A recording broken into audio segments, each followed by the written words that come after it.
Пешеход кыйгачынан чийилген да. Негизи пешеход түз болуш керек эле дагы.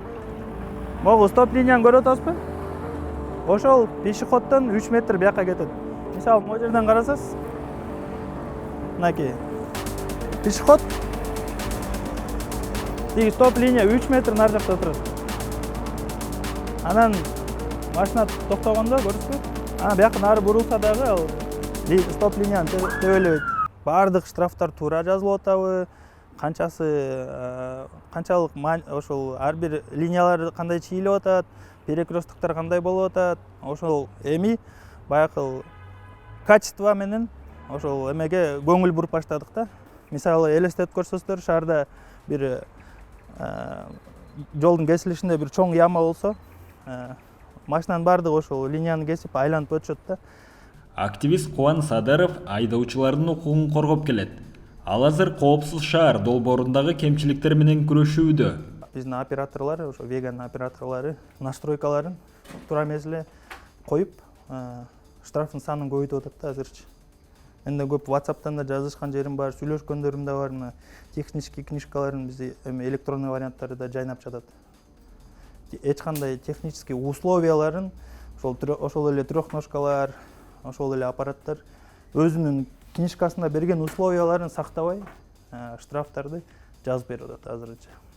Ал коопсуз шаар долбоору тарабынан салынып, талаш тартыш жараткан айыптар бир тараптуу эле комиссияда каралып жатканына нааразы. Линиялардын баары өчүп калган. Ошондо дагы бизге комиссия жок, линиялар баары силер көрбөй жатасыңарбы деп туруп, ошол нарушенияны дагы күчүнө калтырып коюшту да. Андан кийин бизде мындай ой жаралды да, бул неге бул комиссия бир тараптуу гана чечим чыгара берет деп. Мен көп материалдар карап көрдүм. Көрсө бул башында деген комиссияда жарымы гражданский сектор болушу керек болчу экен. Жарымы ошол безопасный городдун сотрудниктерин түзүш керек болчу экен. Андан тышкары ошол комиссиянын ичинде Вега компаниясынын сотрудниктери отуруш керек болчу экен. Ушул технический суроолорго жооп бергенге азырынча, мисалы, азыр алар анын бардыгын алып коюшкан дагы өздөрү отуруп калышкан. Активист кайрылбаган мекемеси калбаганын айтат. Эң биринчи биз ошо сүйлөшүү жолуна аракет кылганбыз да. Биз письмолорду көп жактарга, ушул тараптарга жаздык да. Прокуратура, Мамытканов деген жаңы жылга чейин вице-премьер бар эле, эмеге жазганбыз, Жапыкеевке жазганбыз. Ушул калган жок да. Калп айтпасам, акыйкатчыдан бери жазып чыктык. Ушул биздин проблема бар, карап бериңиздер, чечип бергенге аракет кылып, жардам бериңиздер деп. Эч кандай жыйынтыктуу жооп ала албаган соң, Кубан Садыров буга чейин Бишкек шаардык жол кыймылынын коопсуздугун камсыздоо башкы башкармалыгынын имаратында жалгыз пикет өткөргөн. Мен өзүм ушу элдер келип, ушул жерде чогулуп, баягы коопсуздук маселеси болбосун, эме болбосун деп, мен одиночный митингге чыккам да бул жергечи. Ушул жерде чогулуп, митингге чыгып, анан элдер ушул жерде болгон 50 чакты киши чогулуп, анан колдош беришти.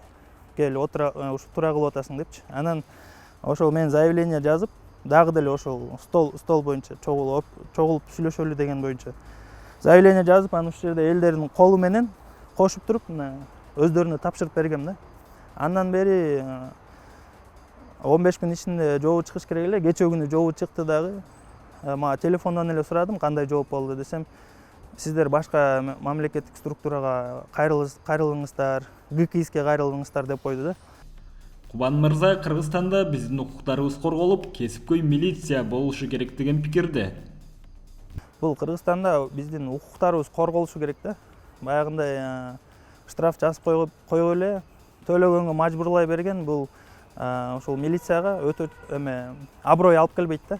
Бизде деген профессионалдуу милиция болуш керек. Бизде укуктары корголуш керек айдоочулардын.